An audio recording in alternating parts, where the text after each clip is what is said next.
Welcome to another episode of the Cybersecurity Boardroom. My name is Sciotto, and I'm joined by my partner in crime, T Soul. T, how What's you up, doing, man? man?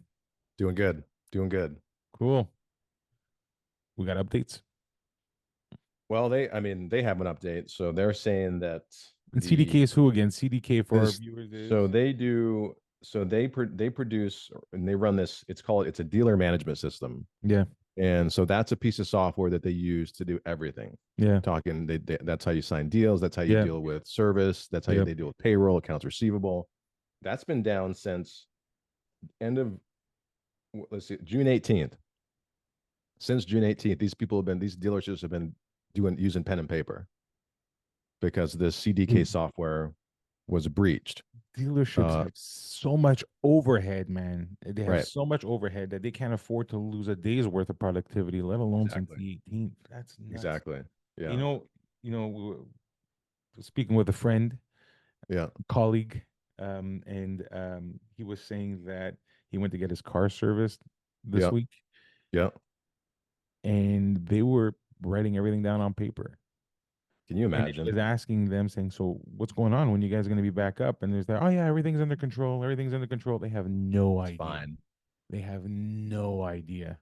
Yeah. These dealers, they're at the mercy, right, of CDK.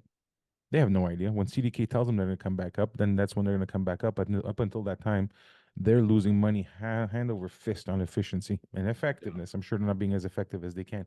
So sorry, man. What were you saying? What's the update with these guys? Should be tonight or tomorrow. So it should be a happy fourth, but we'll see. And you know what's crazy? What? Um these threat actors, they're still calling. They're still calling and posing as CDK affiliates to gain unauthorized access. Yeah, beat them all. They're down, man.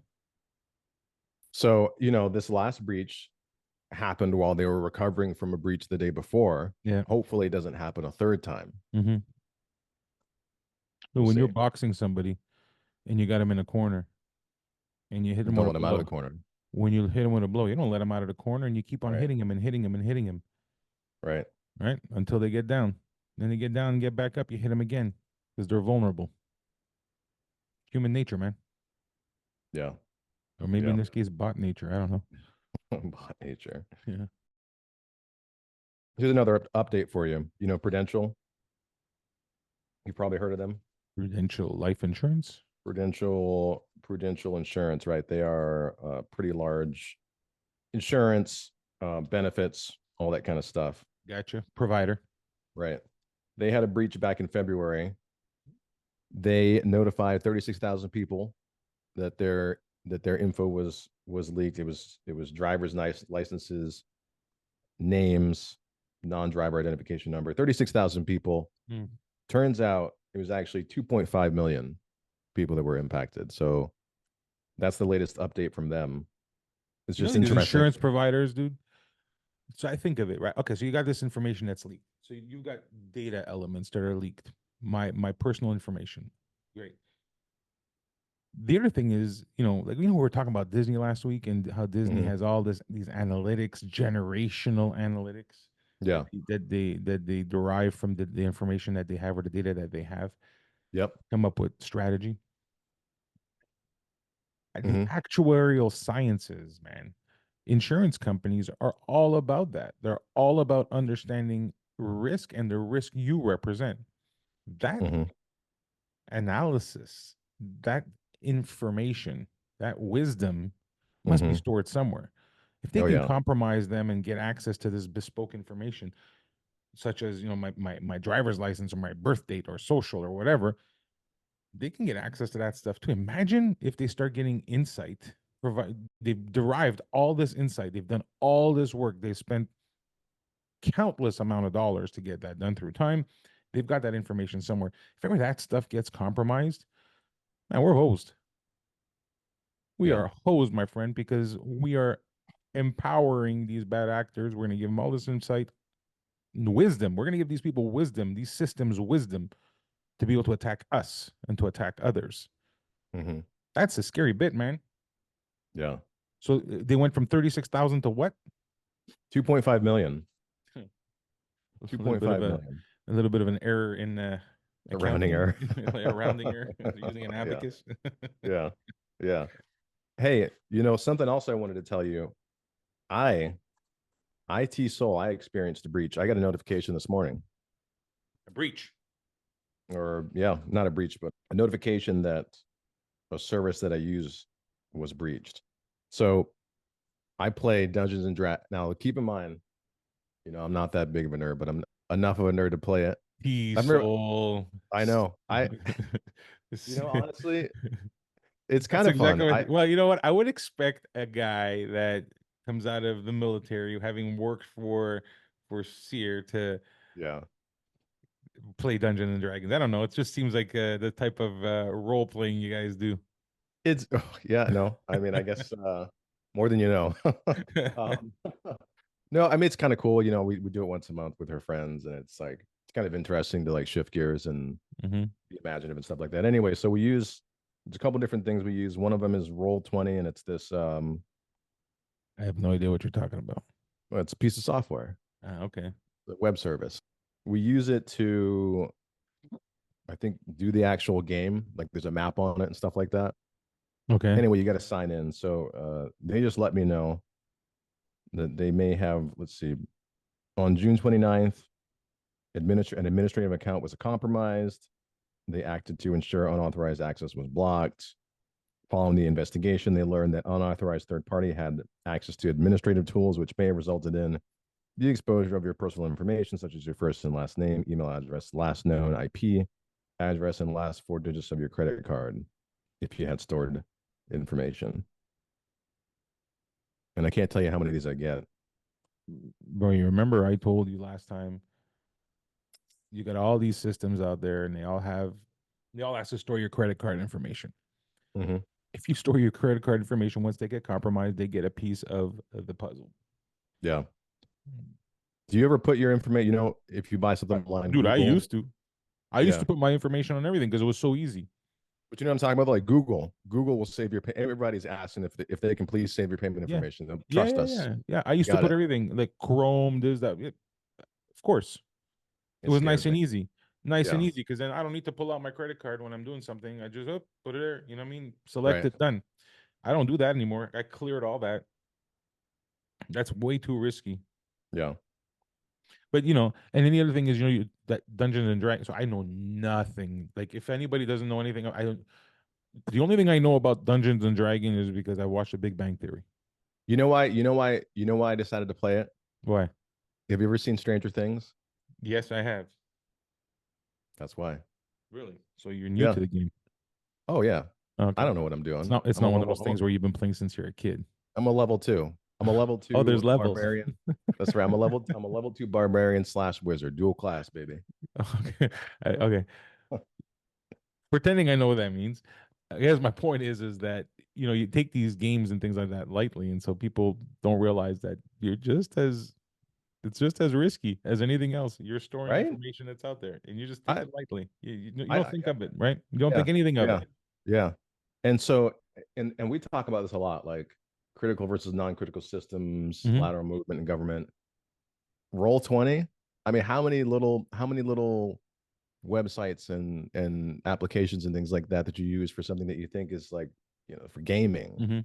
non-critical, Right. and Right. it can be breached. There's Yeah, value in it. exactly.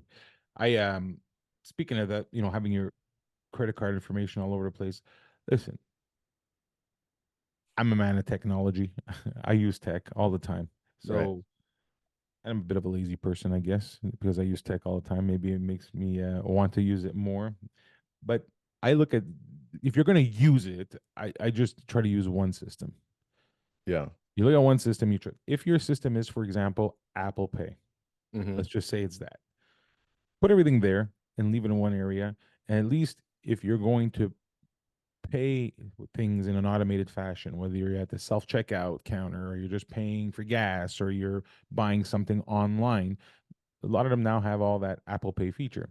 And so at least your information is one location. Now it could still get breached Hmm. and it'd still be exposed.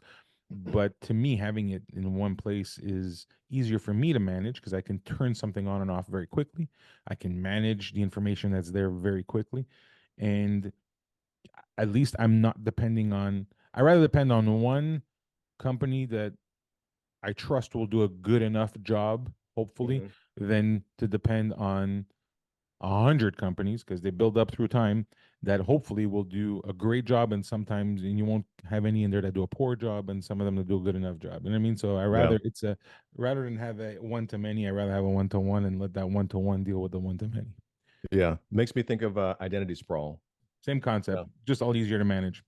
Yeah. But I Yeah. digress. Yeah. So it's a dangerous time to be trying to find solutions to Windows errors online nowadays. There's fake IT support websites that are out there, I guess. And so Does that there's surprise you? doesn't surprise me, but it kind of surprises me that well, so let me tell you about it though. So there's this Windows error.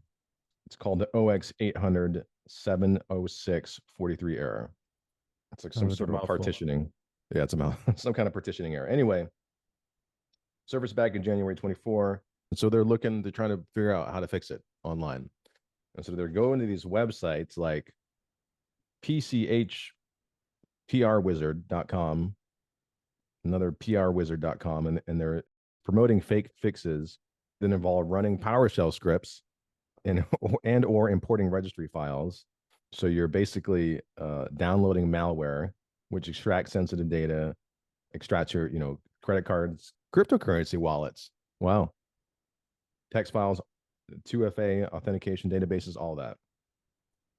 So they're going to websites where they think that there's a fix for this Windows problem. They're going through the steps, running PowerShell codes and downloading malware. So So, dude, we've had these scam IT organizations for the longest time, right? How many times have you gotten calls, texts, emails from companies offering some type of service? They all thrive on urgency and mhm, danger, and you're infected with this, we can help you. My mother called me because she had an issue with her laptop and said that she was infected and she needed to call this number, and she called the number mhm, and before she told me anything, and they first thing they did is they started explaining to her how she was compromised and they were going to fix everything and they were going to connect to her computer to do it, and she right. needed to give her credit card information, and as soon as she heard that she panicked and hung up. Yeah, good. Dude, I mean, it's well organized. So, I and know. that's years ago. Yeah, Can and it's sort of like a facade, right? So yeah, websites that are well done, you know, they look impressive and they mhm, give you the perception that they know what they're talking about. yeah, And so people trust them a little bit more. And I wouldn't be surprised if some IT folks fall for that sometimes as well. But yeah, I would imagine that a lot of non-IT people see that, they say, okay, these people can help me with my problem, and they just trust. yeah. Get your fixes from the official website. That's like, you know what I liken that to from a non-IT perspective is if you've ever tried to find like a book or any kind of piece of media, like a movie online without trying to pay for it. I've never done that. Me neither. But I've heard of people that have done it, Hmm. and you know, you'll you'll go to like you'll download malware. Yeah. you know, Well, LimeWire. Remember you remember back LimeWire? in the day. Remember, well, yeah, exactly. Remember back in Yeah, the day, Napster, LimeWire. I mean, there was sometimes you download a file that didn't have any music. You say, "Oh, this one's no good." yeah. Meanwhile, you've downloaded some malware, some virus. Those are the days, innocence. Yeah, exactly, exactly. Um, Well, so and speaking of the facade with the deep fakes and things like that that exist today, I mhm, just see that growing into an even bigger problem. So okay, so you've got these websites that have now, it's the evolution of people sending you texts or those fearful emails, and things that make you believe or perceive that you're getting this type of value service when really it's someone that's trying to rip you off. mhm, yeah. with deep fakes, though, I mean, that's to me a next level. So Yeah. what happens is, so we have a YouTube channel. What happens if someone uses our likeness to try to promote something and uses the image that we try to portray, of certain professionalism, expertise, and with that replicates what we're doing, copies what we've got. It can even copy our faces and then have us say something that isn't really what we're saying through deep fake technology. Yeah. But that's scary stuff. I think So about that all the time. You know how many videos YouTube posts yeah. an hour? Oh, do I know how many? Yeah. Let me see here. 150,000 videos an hour. Bro, that's crazy. Yeah. So the times 24, whatever that is. Dude, 720,000 hours of videos are posted every day. That's crazy. So I say this. So if there are bad actors out there that are taking advantage of our likeness through deep fakes and posting them on YouTube, YouTube's got to catch them, right? Yeah. They use Yeah. AI. They use AI for monitoring, looking for not just that type of malicious activity. It could be illegal things. It could be hate speech, things like that that they're looking for. So they're looking for a whole bunch of different things. One of them that really concerns me is the people propagating misinformation on behalf of another person. Mhm. So, someone, I don't know, take Joe Rogan's likeness and create a social media profile, create a YouTube page, post, as Joe Rogan, but really it's not Joe Rogan. And then they're having Joe Rogan point somebody to something or some product Yeah.